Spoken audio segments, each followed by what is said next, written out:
فرائض نہیں ادا کرتا ہے، اللہ کے احکامات نہیں ادا کرتا ہے، تو وہ اپنی جانوں پر ظلم کرتا ہے۔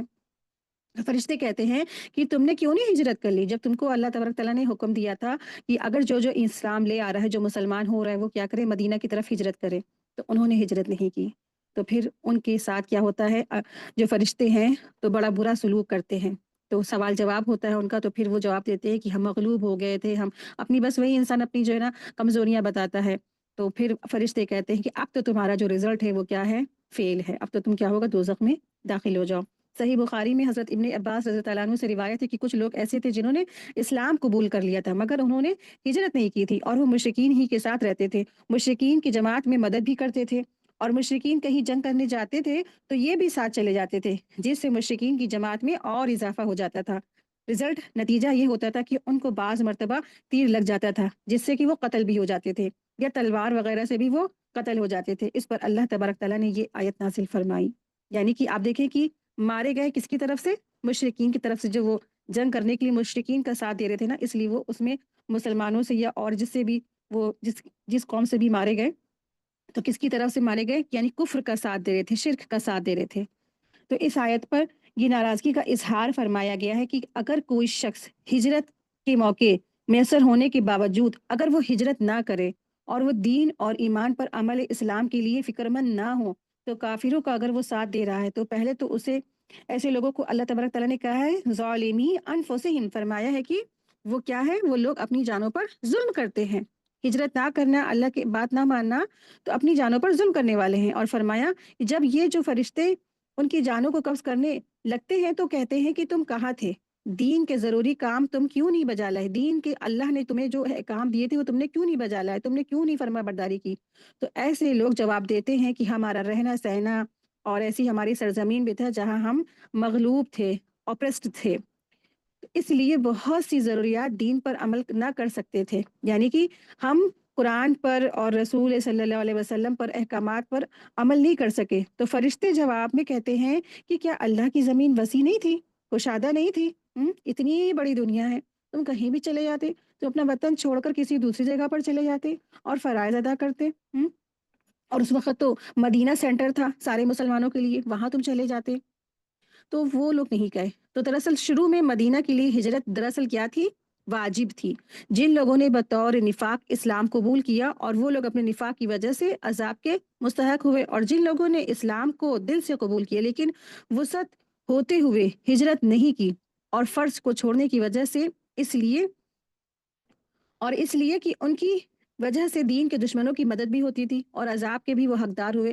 ہجرت کوئی سفر تجارتی نہیں ہے کہ مال کے ساتھ اور آسانیوں کے ساتھ گھر سے نکل جائے اور پھر واپس آ جائے، یہ تو ایک مشکل چیز ہے۔ دین ایمان کو بچانے کے لیے گھر بار، زمین جائیداد سب کچھ چھوڑنا پڑتا ہے، وطن کو مستقل طور پر چھوڑ دیا جاتا ہے، پھر دشمن بھی نکلنے نہیں دیتے ہیں، یعنی کہ اگر آپ دیکھیں کہ واپس جانا بھی پڑے تو پھر دشمن وہاں پہ آنے بھی نہیں دیتے ہیں، اور جب ہجرت کرتا ہے تو انسان، تو اس علاقے سے دشمن ہجرت کرنے بھی نہیں دیتے ہیں، اور پھر اگر موقع لگ گیا تو اولاد کو بھی ساتھ لے لیا، ورنہ ان کو بھی چھوڑنا پڑ جاتا ہے۔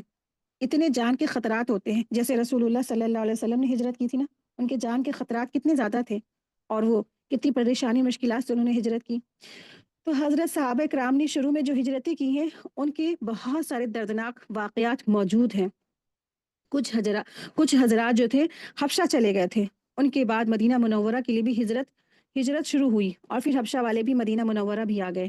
کافروں کی اور سے کافی مصیبتیں اٹھاتے تھے لوگ، جب جو لوگ ہجرت کر کے جاتے تھے، اور یہاں تک کہ رسول اللہ صلی اللہ علیہ وسلم کی بیٹی جو تھی ان کو بھی بہت تکلیف اٹھائی، یعنی رسول اللہ صلی اللہ علیہ وسلم اور حضرت ابوبکر صدیق رضی اللہ عنہ کے ساتھ آل اولاد چھوڑ کر جب مدینہ روانہ ہوئے تو دونوں کے سگے سمبندھی مکہ میں ہی رہے۔ بعد میں وہ حضرات بھی آ گئے، لیکن نبی کریم صلی اللہ علیہ وسلم کی صاحبزادی حضرت زینب رضی اللہ عنہ کو مکے میں ہی اپنے شہر میں رہنا پڑا۔ غور سے سنیے گا، ان کا نام کیا تھا؟ حضرت محمد صلی اللہ علیہ وسلم کی بیٹی حضرت زینب رضی اللہ عنہ کو مکے میں ہی اپنے شوہر کے ساتھ اسی مکہ شہر میں رہنا پڑا، اور جب ہجرت کرنے کے ارادے سے وہ تشریف لانے لگی تو ایک کافر نے ان کی پیٹ پر لات مار دی، جس سے کہ ان کا حمل ضائع ہو گیا۔ تو اتنا ظلم ہوتا تھا، جو ہجرت کرنے آنے بھی لگتا تھا تو اس پہ ظلم کرتے تھے نا، تو کچھ لوگ اس ظلم سے، اس مشکلات سے اور اپنے گھر بار کو چھوڑنے سے بچنے کے لیے وہ ہجرت ہی نہیں کرتے تھے، ہجرت سے بچتے تھے۔ تو لیکن ہجرت کا بہت بڑا رتبہ ہے، لیکن جنہوں نے ہجرت نہیں کی، جنہوں نے اپنے گھر بار نہیں چھوڑے، جنہوں نے سیکریفائس نہیں کیا، تو پھر کیا ہے ان کے لیے؟ تو ان کے لیے کیا ہے؟ ان کے لیے آخرت میں جو ہے دردناک عذاب ہے۔ آپ دیکھیں کہ ان کے اوپر دراصل کیا تھا؟ اللہ کا جو احکام تھا وہ فرض تھا، واجب تھا، ان کو ضروری تھا اس وقت وہ کرنا، اور انہوں نے ہجرت نہیں کی، تو پھر ان کا ٹھکانہ کیا ہوگا؟ مأواہم جہنم، ان کا ٹھکانہ جہنم ہے، وساءت مصیرا، اور وہ بہت بری جگہ ہے لوٹنے کی۔ تو جب یہی ہوتا ہے، جب انسان اللہ کے احکامات کو نہیں مانے گا، اللہ کی اطاعت نہیں کرے گا، رسول کی بات نہیں مانے گا، تو پھر کیا ہوتا ہے؟ تو پھر ایسے ہی اس کو رسوا کر دیا جاتا ہے۔ آیت 98، إلا المستضعفين من الرجال والنساء والولدان لا يستطيعون حيلة ولا يهتدون سبيلا، مگر جو عورتیں اور بچے بے بس ہیں، جنہیں نہ تو کسی چارہ کار کی طاقت ہو اور نہ کسی راستے کا علم ہو۔ تو یہاں اس سے یہ پتہ چلتا ہے، اس آیت سے، ہجرت اس وقت سب کے لیے واجب تھی، لیکن الا المستضعفین، یعنی کہ سوائے کچھ کمزور لوگوں کے، اور جو کمزور لوگوں کے لیے ان میں کون کون آ گئے؟ کچھ بوڑھے کمزور بیمار مرد اس میں آ گئے، اور عورتیں آ گئیں، اور جو ہے کچھ بچے جو چھوٹے بچے ہیں، بالغ بچے نہیں، ٹھیک ہے؟ تو یہ سب اس سے مستثنا رکھے گئے ہیں، ان پر ہجرت واجب نہیں تھی۔ تو جو واجب کن پہ تھی؟ جو جوان تھے، جو نوجوان تھے، جو مرد حضرات تھے، جو اچھے بھلے تندرست اور قوت والے تھے، ان پر ہجرت واجب تھی۔ جو بالغ تھے، جو بالغ بچے تھے، ان پر ہجرت واجب تھی۔ تو اللہ تبارک تعالیٰ نے، دیکھیں سورہ نساء ہے نا، آپ دیکھیں اللہ نے عورتوں پر ہجرت واجب نہیں رکھی۔ اللہ نے عورتوں کو کتنا زیادہ رخصت دی، ہر چیز میں رخصت، ہجرت بھی واجب نہیں ہے نا۔ پھر بھی کچھ عورتوں نے ہجرت کی، اس میں سے خود رسول اللہ صلی اللہ علیہ وسلم کی بیٹی بھی تھی نا، زینب، لیکن وہ ہجرت کر رہی تھی تو ساتھ میں ان کے اوپر ظلم بھی کیا گیا۔ آپ دیکھیں کہ جب رسول کی بیٹی کو نہیں چھوڑا گیا، رسول اللہ صلی اللہ علیہ وسلم پر کتنے ظلم ہوئے۔ تو ایک عام انسان، عام مسلمان، کیا اس کو چھوڑ دیں گے یہ لوگ؟ تو کبھی بھی ان کے ظلموں سے انسان کو ڈرنا نہیں چاہیے، کیونکہ دراصل کیا ہے، یہ جو ظلم کر رہے ہیں، تو اگر کوئی ظلم کرتا بھی ہے تو دراصل کیا، وہ وقتی ہے، وہ آزمائش بھی ہو سکتی ہے، لیکن آخرت میں کیا ہے، وہ ہمیشگی ہے، وہاں پہ اللہ تبارک تعالیٰ ہمیشہ ہمیشہ کے لیے بہترین اجر دیں گے۔ آپ دیکھیں کہ رسول اللہ صلی اللہ علیہ وسلم کا وہ رتبہ اللہ نے دیا ہے کہ کسی نبی کو وہ رتبہ نہیں ہے نا۔ رسول اللہ صلی اللہ علیہ وسلم کو مقام محمود پہ جگہ ملے گی، جو جنت میں ایک اعلیٰ مقام ہے۔ آیت 99، فَأُولَٰئِكَ عَسَى اللَّهُ أَن يَعْفُوَ عَنْهُمْ وَكَانَ اللَّهُ غَفُورًا رَحِيمًا، بہت ممکن ہے کہ اللہ تعالیٰ ان سے درگزر کرے، اللہ تعالیٰ درگزر کرنے والا اور معاف فرمانے والا ہے۔ آیت 100، وَمَن يُهَاجِرْ فِي سَبِيلِ اللَّهِ يَجِدْ فِي الْأَرْضِ مُرَاغَمًا كَثِيرًا وَسَعَةً وَمَن يَخْرُجْ مِن بَيْتِهِ مُهَاجِرًا إِلَى اللَّهِ وَرَسُولِهِ ثُمَّ يُدْرِكْهُ الْمَوْتُ فَقَدْ وَقَعَ أَجْرُهُ عَلَى اللَّهِ وَكَانَ اللَّهُ غَفُورًا رَحِيمًا، جو کوئی اللہ کی راہ میں وطن کو چھوڑے گا اور زمین میں بہت سی قیام کی جگہ بھی پائے گا اور کشادگی بھی، اور جو کوئی اپنے گھر سے اللہ تعالیٰ اور اس کے رسول صلی اللہ علیہ وسلم کی طرف نکل کھڑا ہوا، پھر اسے موت آنے لگی، اسے موت آج پکڑے، تو بھی یقیناً اس کا اجر اللہ تعالیٰ کے ذمہ ثابت ہو گیا، اور اللہ تعالیٰ بڑا بخشنے والا اور بڑا مہربان ہے۔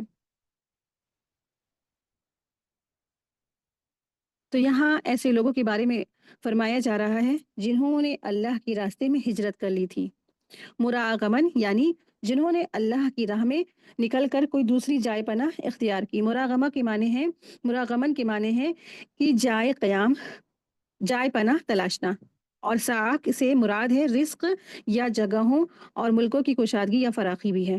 تو یہ کچھ لوگ ایسے تھے جنہوں نے ہجرت کی اور اللہ کی راہ میں وہ اٹھ کر کھڑے ہو گئے اور دوسری جگہ وہ چلے گئے، دوسری جگہ جائے پناہ قیام گرار، جو انہوں نے جائے پناہ ڈھونڈ لی یا جائے پناہ تلاش لی، یعنی کہ ایسی جگہ جہاں ان کو پناہ مل جائے، جہاں وہ سیف ہو جائے، تو انہوں نے اس کو تلاش لیا۔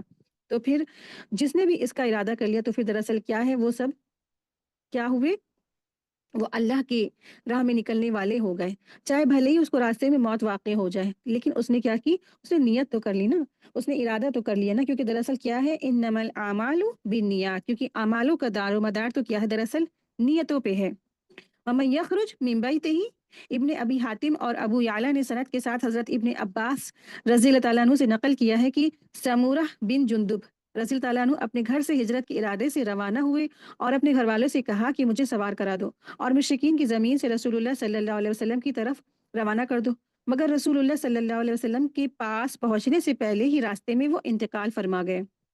ان کی شان کے بذریعے آپ صلی اللہ علیہ وسلم پر یہ آیت نازل ہوئی، جو کہ اپنے گھر سے اس نیت سے نکلے تھے کہ اللہ تعالیٰ اور اس کے رسول کی طرف ہجرت کروں گا۔ اسی طرح سے ایک اور واقعہ ملتا ہے خالد بن حرام رضی اللہ عنہ کا ہے کہ وہ جب حبشہ سے روانہ ہوئے اور راستے میں یعنی کہ وہ جب حبشہ سے مدینہ کی طرف آنے لگے ہجرت کرنے کے لیے تو راستے میں ان کو سانپ نے کاٹ لیا، جس کی وجہ سے ان کا انتقال ہو گیا۔ اس طرح یہ آیت نازل ہوئی۔ تو یہ کئی طرح سے اس کے مفہوم ہے آیت کے۔ دراصل کیا ہے کہ آیت کا مفہوم کیا ہے؟ عام ہے۔ اس سے واضح ہوتا ہے کہ واضح طور پر اعلان فرما دیا گیا ہے کہ جو کوئی بھی نا اللہ کی راہ میں اور اس کے رسول کی طرف ہجرت کے لیے نکل جائے تو اس کا مقصد صرف اللہ کی رضا ہو، دین اور ایمان کو بچانا چاہتا ہو، تو اس کو سچی نیت سے نکل جانا ہی اجر و ثواب ہے۔ اگرچہ وہاں تک پہنچ نہ سکا اور راستے میں اس کو موت آ گئی یا راستے میں اس کو انتقال ہو گیا، تو مقصد دراصل کیا ہے؟ ظاہری مقصد تک وہ نہیں پہنچ پایا، یعنی کہ وہ ہجرت تک نہیں پہنچ پایا، لیکن حقیقی مقصد تو اصل مطلب جو اس کا حقیقی مقصد تھا نا وہ تو حاصل ہو گیا، اس نے تو ہجرت کر لی نا، کیونکہ اللہ تعالیٰ کے یہاں اس کا ثواب لکھ دیا گیا ہے اور اس کی ہجرت کو منظور کر لیا گیا ہے۔ اللہ تعالیٰ بڑے مغفرت والے رحیم ہیں اور اچھی نیت پر ثواب بھی عطا فرماتے ہیں اگرچہ عمل پورا نہ بھی ہوا ہو۔ اس سے کیا پتہ چلتا ہے؟ اس سے بہت سی چیزیں پتہ چلتی ہیں کہ جب بھی انسان اللہ کی راہ میں نکلتا ہے اور وہ گھر سے نکل گیا، اس نے نیت کر لی، اب راستے میں کیا ہوا؟ اس کا انتقال ہو گیا، تو پھر اللہ تبارک تعالیٰ اس کو وہی اجر دیں گے جس نیت سے وہ گھر سے نکلا تھا نا۔ بعض اوقات انسان تبلیغ کے لیے نکل جاتا ہے گھر سے اپنے 3-4 مہینے کے لیے، راستے میں ہی پہنچا اور نہیں وہاں تک جا سکا تو پھر فوت ہو گیا، تو اللہ تبارک تعالیٰ اس کو وہی اجر عطا فرمائیں گے جو اس کی نیت تھی۔ دراصل لفظ ہجرت عربی زبان میں چھوڑ دینے کو کہتے ہیں اور شرعی اصطلاح میں اللہ تعالیٰ کے دین پر عمل کرنے کے لیے اپنا وطن چھوڑ کر کوئی دوسرا وطن اختیار کرنے کو ہجرت کہا جاتا ہے۔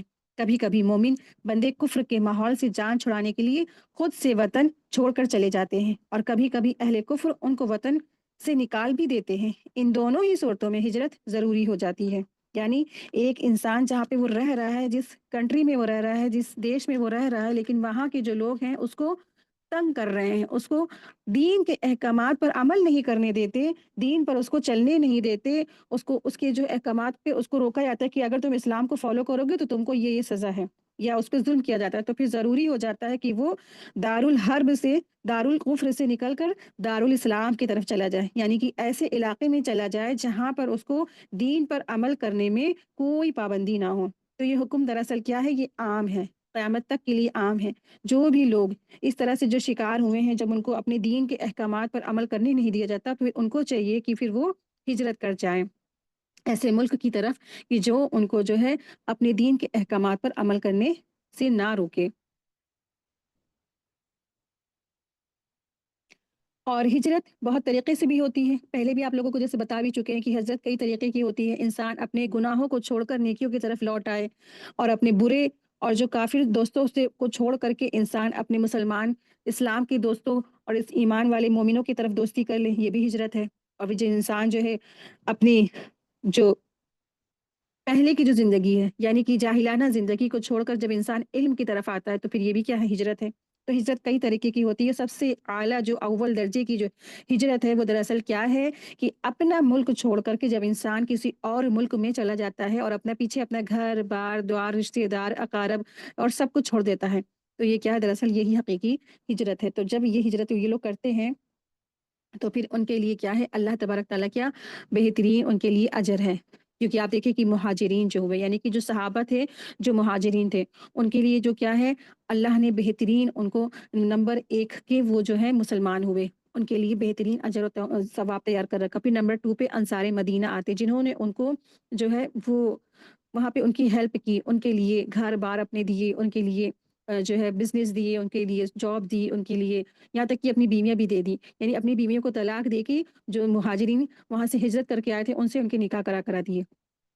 تو انہوں نے ایک بردر ہوڈ قائم کیا، یہاں تک کہ اپنی پراپرٹیز میں بھی ان کو حصہ دے دیا، لیکن جب جو اللہ تبارک تعالیٰ نے پراپرٹی کی والی جو آیت نازل فرما دی تو پھر وہ اس سے رک گئے، لیکن انہوں نے اتنی زیادہ قربانیاں کی۔ دیکھیں آپ کہ مہاجرین اور انصار دراصل کیا ہے جو بہت زیادہ اللہ کے بہترین اشخاص، بہترین لوگ کہلائے، بہترین قوم کہلائے، بہترین جو صحابہ کہلائے.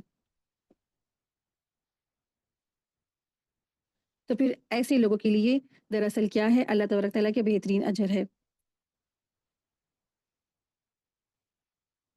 آیت 101. وَإِذَا ضَرَبْتُمْ فِي الْأَرْضِ فَلَيْسَ عَلَيْكُمْ جُنَاحٌ أَن تَقْصُرُوا مِنَ الصَّلَاةِ إِنْ خِفْتُمْ أَن يَفْتِنَكُمُ الَّذِينَ كَفَرُوا إِنَّ الْكَافِرِينَ كَانُوا لَكُمْ عَدُوًّا مُبِينًا. جب تم سفر میں جا رہے ہو تو تم پر نماز کی قصر کرنے میں کوئی گناہ نہیں ہے، اگر تمہیں ڈر ہو کہ کافر تمہیں ستائیں گے. یقیناً کافر تمہارے کھلے ہوئے دشمن ہیں. تو یہاں پہ دراصل خاص کر کے نماز جو قصر ہے اس کے بارے میں ذکر کیا گیا ہے. جب انسان حالت سفر میں ہے اور وہ سفر کی حالت میں ہے تو پھر وہ کیا کرے، نماز کو قصر کر کے پڑھ سکتا ہے.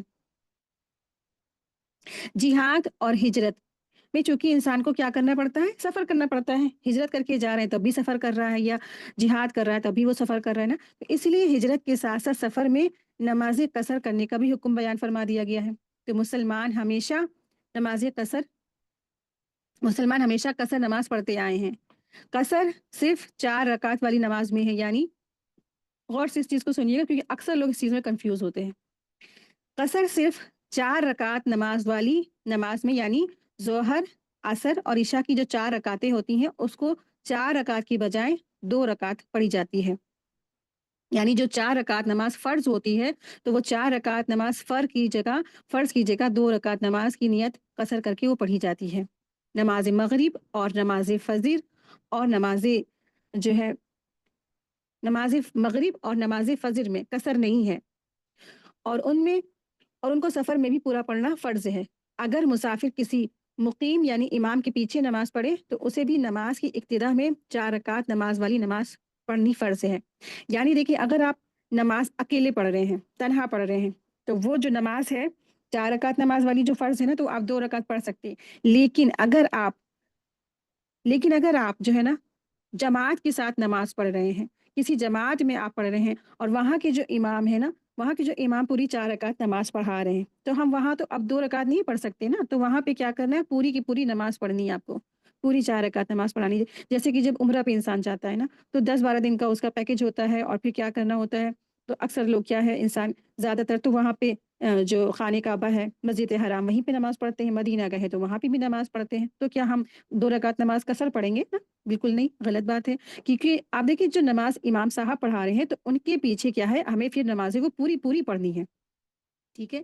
ہاں، اگر کہیں تنہائی میں ہے، ہوٹل میں ہے، یا ایئرپورٹ پہ ہیں، یا راستے میں ہیں، یا کسی ایسی جگہ پہ ہیں کہ اکیلے ہم تنہا پڑھ رہے ہیں، تو وہ جو 4 رکعت نماز جو فرض ہے وہ 2 رکعت نماز قصر پڑھی جاتی ہے. اور وہ بھی صرف جو ہے ظہر اور عصر اور عشاء کی نماز پڑھی جاتی ہے. 4 فرض کی جگہ 2 قصر پڑھی جاتی ہے. لیکن نماز مغرب میں 3 فرض ہوتی ہے، وہ 3 فرض ہی پڑھی جائے گی. فجر میں 2 رکعت نماز جو فرض ہوتی ہے وہ 2 رکعت نماز فرض ہی پڑھی جائے گی. ٹھیک ہے. اور مقیم اگر مسافر کے پیچھے اقتدا کر رہے ہیں تو جب امام 2 رکعت پر سلام پھیرے تو مقیم مقتدی کھڑے ہو کر اپنی 4 رکعت پوری کرنے کے لیے باقی رکعتیں پڑھیں. پہلی سچویشن ہے کہ مسافر اگر کسی مقیم یعنی امام کے پیچھے نماز پڑھ رہے ہیں تو اسے امام کی ابتدا میں 4 رکعت والی نماز پوری پڑھنی فرض. یعنی جو ابھی آپ کو بتایا نا کہ جب انسان مسجد حرام میں نماز پڑھے گا ظہر یا عشاء کی تو وہ پوری پڑھے گا کیونکہ وہ امام صاحب کے پیچھے نماز پڑھ رہا ہے. دوسری سچویشن کیا ہے، مقیم اگر مسافر کے پیچھے اقتدا کر لے تو جب امام 2 رکعت پر سلام پھیر لے تو مقیم مقتدی کھڑے ہو کر اپنی 4 رکعت پوری کرنے کے لیے باقی رکعت پڑھے. یعنی کہ جب اگر جس نے امامت کی ہے اس نے کیا کی، وہ سفر میں ہے اور اس نے 2 رکعت نماز پڑھ لی، قصر پڑھ لی. لیکن پیچھے جو پڑھنے والے ہیں وہ سفر پہ نہیں ہیں، ان کے اوپر قصر نہیں ہے، تو پھر وہ کیا کریں گے، جب امام صاحب اگر اپنی 2 رکعت نماز پڑھ کر کھڑے ہو گئے تو پیچھے جو پڑھنے والے ہیں وہ اپنی پوری 4 رکعت نماز پوری کریں گے کیونکہ وہ سفر میں نہیں، ان کے اوپر قصر نہیں ہے. ٹھیک ہے. تو ہر سفر میں قصر پڑھنا درست بھی نہیں ہے. ہر سفر میں نا قصر پڑھنا درست نہیں. جیسے ہم یہاں سے 10 کلومیٹر چلے جائیں یا 20 کلومیٹر چلے جائیں، اس میں قصر نہیں پڑھ سکتے. قصر کب ہم پڑھ سکتے ہیں کہ کچھ اس کی میل سے ہیں. اگر 3 منزل کا سفر ہو تو قصر کرنا درست ہے. 1 منزل 16 میل کے برابر ہوتی ہے. سفر اگر 48 میل کی مسافت یعنی دوری کا ہو اور کلومیٹر کے حساب سے 80 کلومیٹر ہو تو یہ مسافت قصر ہے. یعنی کہ تب ہم قصر نماز پڑھ سکتے ہیں. اتنی مسافت کے لیے جب اپنی بستی یعنی آپ کی جو لوکیشن ہے، آپ کی جو سٹی ہے، اس کی بارڈر سے وہ نکل جائے تو نماز قصر شروع ہو جاتی ہے، تو وہ نماز قصر شروع کرتے ہیں، یعنی کہ آپ کی جو سٹی میں وہ رہ رہے ہیں، جو اس کی حدود ختم ہو جاتی ہے، پھر کوئی دوسری حدود شروع ہو جاتی ہے، اور تقریباً 80 کلومیٹر آپ اپنے شہر اور علاقے سے باہر آ گئے، تو پھر کیا ہوگا، آپ کے اوپر قصر ضروری ہو جائے گی۔ اور دراصل یہ جو قصر ہے یہ اللہ کی طرف سے دیا گیا تحفہ ہے۔ اور جب کسی بستی یا شہر میں 15 دن ٹھہرنے کی نیت نہ ہو تو پھر نماز قصر وہ پڑھتا رہے، اور اگر کسی جگہ 15 دن ٹھہرنے کی نیت کر لیتے ہیں تو وہاں پھر کیا کرنا ہے، پوری نماز قائم کرنی ہوگی، پھر وہاں پہ قصر نہیں ہوگی، ٹھیک ہے۔ دوسری سچویشن کیا بتائی کہ اگر 15 دن سے تک کی وہاں پہ ٹھہرنے کی نیت نہیں ہے تو وہاں پہ کیا کرے، نماز قصر وہ پڑھتا رہے گا، لیکن اگر نماز جو وہاں پہ انسان چاہ رہا ہے تو اس کی 15 دن سے زیادہ ٹھہرنے کی نیت ہے، 1 مہینہ، 20 دن، 25 دن، تو پھر کیا کرے، تو اس کو پھر اپنی نماز پوری پڑھنی ہوگی، تب وہاں پر اس کے لیے قصر نہیں ہوگا۔ اور سفر میں سنتوں کو بھی پڑھنے کا بھی حکم ہے، سنتوں میں بھی قصر نہیں ہے، البتہ اگر جلدی ہو اور اگر سواری چھوٹنے کا ڈر ہو تو سنتیں بالکل ہی چھوڑی جا سکتی ہیں، اور اگر اطمینان ہو اور جلدی کا تقاضا نہ ہو تو سنتیں پڑھ لینا چاہیے، البتہ یہ کہ وطر کو تو بالکل چھوڑنا ہی نہیں ہے، اور فرض کی سنتیں میں بھی اہتمام سے پڑھ لے۔ یعنی کہ 2 سچویشن ہے، پہلا چیز ہے وطر کو نہیں چھوڑے، اور دوسرا کیا ہے، فجر کی سنتوں کو بھی ضروری پڑھنا ہے۔ قصر میں بھی اگر ہے، سفر میں بھی ہے، تو وطر نہیں چھوڑی جائے گی، اور فجر کی جو 2 سنتیں پڑھی جاتی ہیں ان کو بھی نہیں چھوڑا جائے گا، ان کو بھی پڑھا جائے گا، ٹھیک ہے۔ آیت دیکھیں، آیت نمبر 102،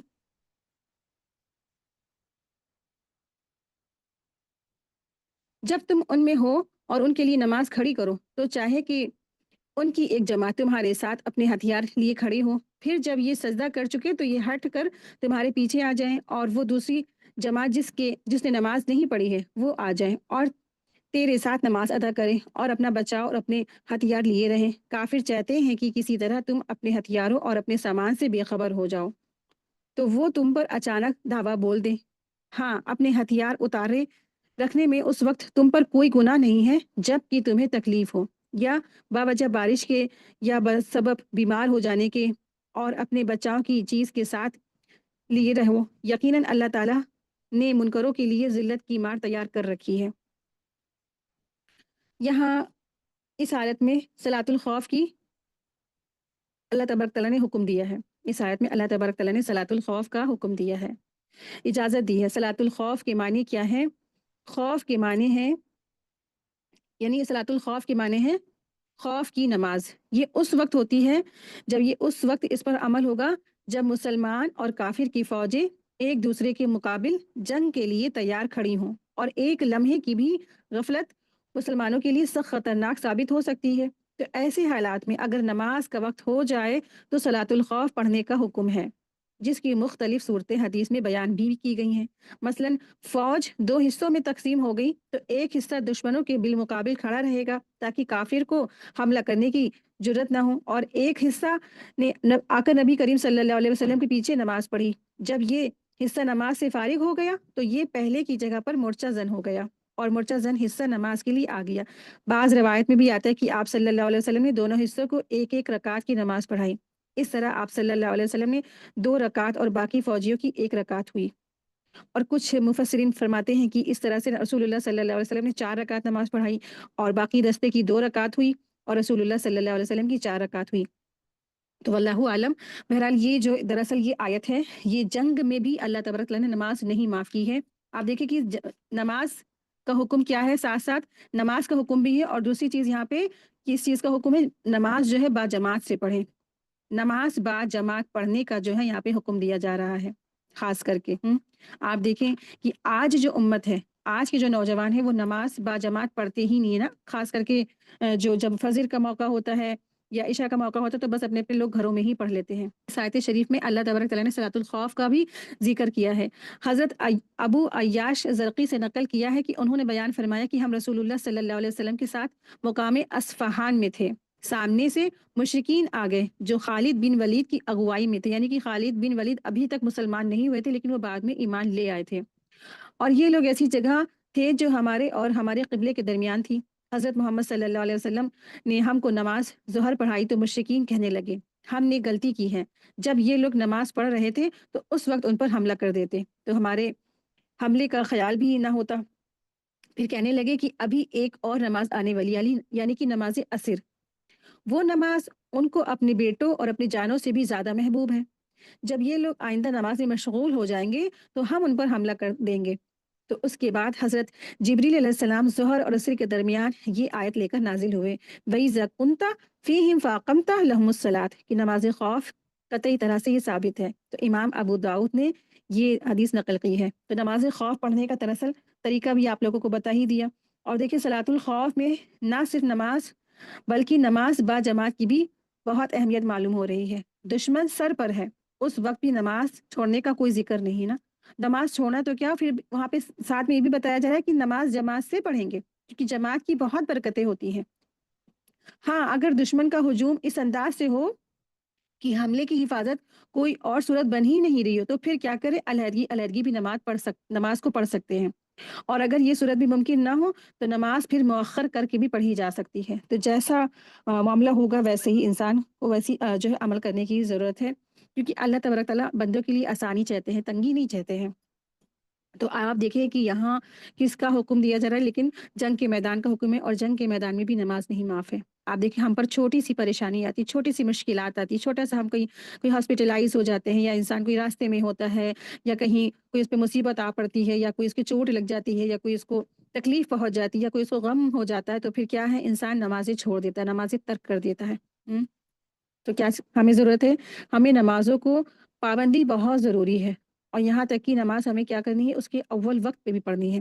آیت 103، پھر جب تم نماز ادا کر چکو تو اٹھتے بیٹھتے لیٹتے اللہ کا ذکر کرتے رہو، اور جب اطمینان پا جاؤ تو نماز قائم کرو، یقیناً نماز مومنوں پر مقرر وقتوں پر فرض ہے۔ تو اللہ سبحانہ تعالیٰ فرما رہے ہیں ٹھیک ہے، تمہارے پر حالات اور سچویشن ایسی تھی کہ تم نے نماز تھوڑی پڑھی، کم کر لی، قصر پڑھ لی، حالت سفر میں تھے تم نے کم کر لی نماز، یا تم حالت جنگ میں تھے تم نے نماز کم کر لی، لیکن جب تم ان تمام چیزوں سے فارغ ہو جاؤ تب پھر تمہیں کیا کرنا ہے، اول وقت میں نماز پڑھنا ہے، اور اٹھتے بیٹھتے لیٹتے ہوئے اللہ کا ذکر کثرت سے کرنا ہے۔ فَإِذَا قَضَيْتُمُ الصَّلَاةَ فَاذْكُرُوا اللَّهَ یعنی پھر جب تم نماز ادا کر چکو تو اٹھتے بیٹھتے لیٹتے بھی اللہ کا ذکر کرو، یعنی کہ جنگ کے میدان میں بھی اگر تم نماز پڑھ چکی ہے نا، تمہاری زبان تو تمہاری کیا خالی ہے نا، تو تم اپنی زبانوں سے بھی اللہ کا ذکر کرو۔ سفر میں بھی تم کیا مجبور ہو اپنے ہاتھ پیرے سے اللہ کے آگے سجدہ کرنے میں، نہیں پڑھ سکتے اس طریقے سے نماز، لیکن زبان تو تمہاری فری ہے نا۔ زبان کو فالتو کی گپ شپ میں، فالتو کی فضولیات میں لگانا نہیں، زبان کو کس میں لگانا ہے، اللہ کے ذکر میں لگانا ہے۔ لیٹے ہو جب بھی، بیٹھے ہو جب بھی، چل رہے ہو تب بھی، ہر وقت میں اللہ کو یاد کرتے رہنا ہے۔ یہ زبان بہت امپورٹنٹ ہے۔ آپ دیکھیے چھوٹا سا بس خالی اس سے ایک جملہ ادا ہوتا ہے، سبحان اللہ۔ ایک سبحان اللہ زمین اور آسمان کے درمیان کی خلا کو بھر دیتا ہے، اس کا اتنا اجر ہے۔ تو پھر بھی ہم کیا ہے، آخرت میں پتہ چلتا ہے کہ قیامت کے دن ایک ایک انسان نیکیوں سے محتاج ہوگا نا۔ کیوں؟ کیونکہ غافل ہیں، آج امپورٹنٹ نہیں دیتے، سمجھتے نہیں چیزوں کو کہ ہمارے ایک ایک لمحات کتنے امپورٹنٹ ہیں۔ آج افسوس ہوتا ہے کہ آج امت مسلمہ اور نوجوان یوتھ اور جو ہے خواتین جو اس موبائل کی جو فتنوں میں پھنسی ہوئی ہیں، یا پھر جو یہ ٹی وی ہے یا انٹرنیٹ کی فتنوں میں پھنسی ہوئی ہے نا، آج ان کے پاس بہت سارا وقت ہے کہ وہ ساس بہو کی سازشوں والا جو سیریل سے وہ تو دیکھتی ہیں، لیکن ان کے پاس اتنا وقت نہیں ہے کہ اللہ کا ذکر کر سکے، اللہ کے دین حاصل کر سکے، علم حاصل کر سکے، یا اپنے بچوں کو تربیت دے دے۔ آپ دیکھیں کہ جو خواتین، جو مائیں، جو بہنیں ساس بہو سیریلز میں جو سازشیں دیکھتی ہیں، تو پھر ان کے بچے بھی تو وہی دیکھتے ہیں نا، ان کے بچے بھی تو وہی سنتے ہیں۔ وہ تو جانتے ہیں کہ واقعی میں میری امی نے ہمیشہ یہی دیکھا ہے۔ اب جب آپ واقعی میں جب وہ بہو آپ خود لائیں گی، اور وہ بچہ جب بڑا ہو جائے گا تو اس کے دماغ میں تو وہی رچا بسا ہے کہ میری امی نے تو واقعی میں وہی ساس بنی ہے جو بچپن میں وہ دیکھا کرتی تھی ساس کی سازشیں، وہی آج بھی ساس کی سازشیں کر رہی، حالانکہ وہ ایسا ان کا کوئی بھی انٹینشن نہیں ہوتا ہے۔ بچے کے دماغ میں تو بیٹھ ہی چکا ہے نا، میری زندگی بھر ساس بہو سازشیں سیریل دیکھا ہے، آج میری امی وہی ساس بن بھی گئی ہیں، للیتا پوار والی ساس۔ تو بچوں کو ان سب چیزوں سے دور رکھیں۔ آپ دیکھیں ماں باپ جب خود نیک ہوں گے تو بچے آلریڈی نیک ہو جائیں گے، بچے خود ان کو دیکھ کر کے، اپنے ماں باپ کو دیکھ کے خود نیکی بے طرف جائیں گے انشاءاللہ۔